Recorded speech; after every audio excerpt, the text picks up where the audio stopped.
जब भारत की आजादी के 100 साल होंगे, विकसित भारत बनाने के लिए तत्काल भारत की इकोनॉमी को 4 नंबर से 3 नंबर पर ले जाने के लिए अब हम कोई विदेशी चीज का उपयोग नहीं करेंगे। क्या हुआ है मेरे देश को कि मेरे ही देश के लोग अपना देश छोड़कर के जाने के लिए मजबूर हो जाए। आज जब मैं मेक इन इंडिया की बात लेकर के आया हूं तो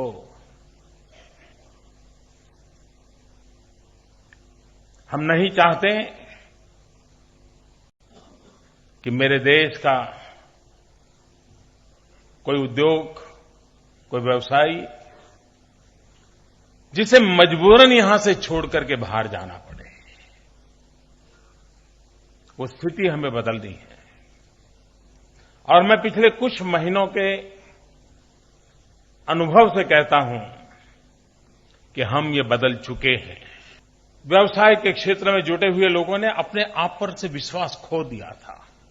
उसको लगता था कि हम दुनिया में टिक नहीं पाएंगे। पता नहीं हमने देश को ऐसे चलाया है कि हमने अपने ही देशवासियों पर हर बात पर शक किया है, अविश्वास किया है। हम अविश्वास से शुरू न करें, हम विश्वास से शुरू करें और कहीं कमी नजर आए तो सरकार इंटरवीन करे।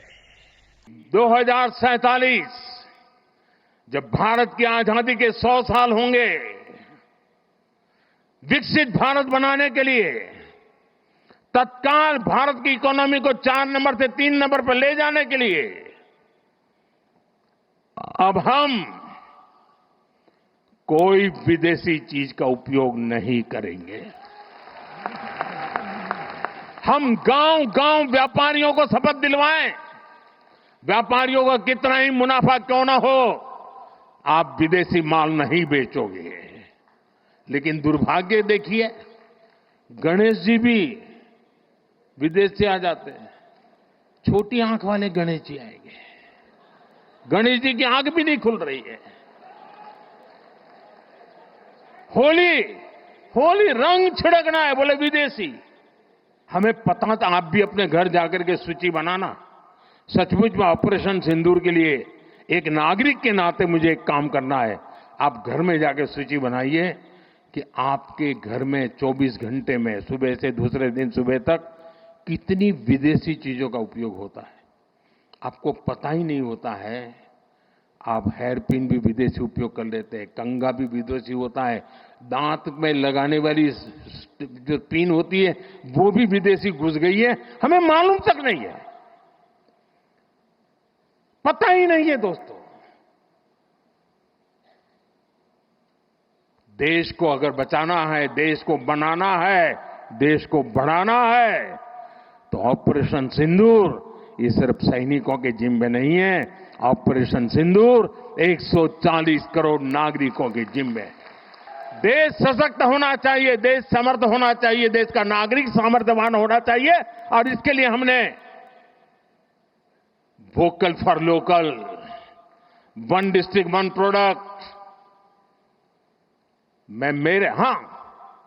जो आपके पास है फेंक देने के लिए मैं नहीं कह रहा हूं, लेकिन आप नया नहीं लेंगे। और शायद 1-2% चीजें ऐसी हैं जो शायद आपको बाहर के लेनी पड़े, जो हमारे यहां उपलब्ध ना हो। बाकी आज हिंदुस्तान में ऐसा कुछ नहीं। आपने देखा होगा, आज से पहले 25 साल 30 साल पहले विदेश से कोई आता था तो लोग लिस्ट भेजते थे कि ये ले आना, ये ले आना। आज विदेश से आते हैं, वो पूछते हैं कि कुछ लाना है, तो यहां वाले के नहीं, यहां सब है, मत लाओ, सब कुछ है। हमें अपनी ब्रांड पे गर्व होना चाहिए, मेड इन इंडिया पर गर्व होना चाहिए। ऑपरेशन सिंदूर सैन्य बल से नहीं, जनबल से जीतना है दोस्तों। और जनबल आता है मातृभूमि की मिट्टी में पैदा हुई हर पैदावार से आता है। इस मिट्टी की जिसमें सुगंध हो, कि देश के नागरिक के पसीने की जिसमें सुगंध हो, उन चीजों का मैं इस्तेमाल करूंगा। अगर मैं ऑपरेशन सिंदूर को जन जन तक, घर घर तक लेके जाता हूं, आप देखिए हिंदुस्तान को 2047 के पहले विकसित राष्ट्र बना के रहेंगे और अपनी आंखों के सामने देख के जाएंगे। दोस्तों,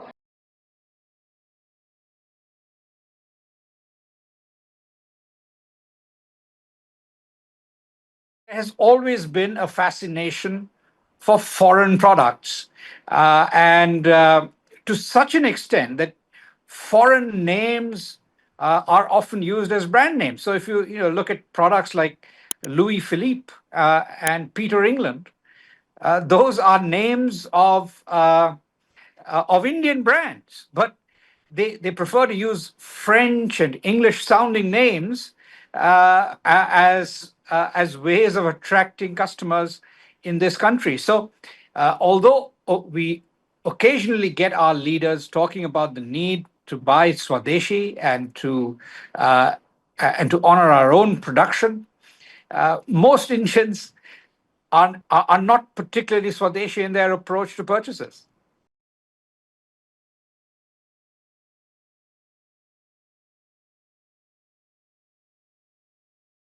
श्रद्धेय प्रधानमंत्री श्री नरेंद्र मोदी जी ने स्वदेशी को अपनाने का आह्वान करके और विकसित भारत बनाने के संकल्प को पूरा करने के लिए जो देश के लिए एक संदेश दिया है, सारे देशवासियों को इस संदेश का सम्मान करना चाहिए और स्वदेशी के व्रत से अनुप्राणित होकर के इन सारी विदेशी कंपनियों की कमर तोड़नी चाहिए। एक दौर था जब राजनीतिक गुलामी दुनिया में चलती थी, अब ये आर्थिक गुलामी, वैचारिक सांस्कृतिक गुलामी और डिजिटल गुलामी का एक नया दौर चल रहा है। और यदि भारत ने इस स्वदेशी के संकल्प को नहीं अपनाया जो प्रधानमंत्री नरेंद्र मोदी जी ने आह्वान किया है, तो रुपए का और अवमूल्यन होगा।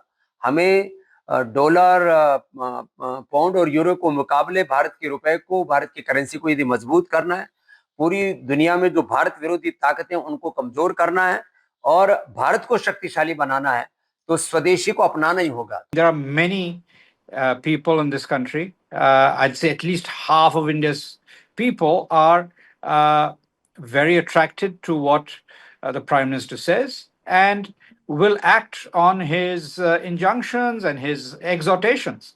So if this becomes a movement, yes, I think it will begin to have some impact.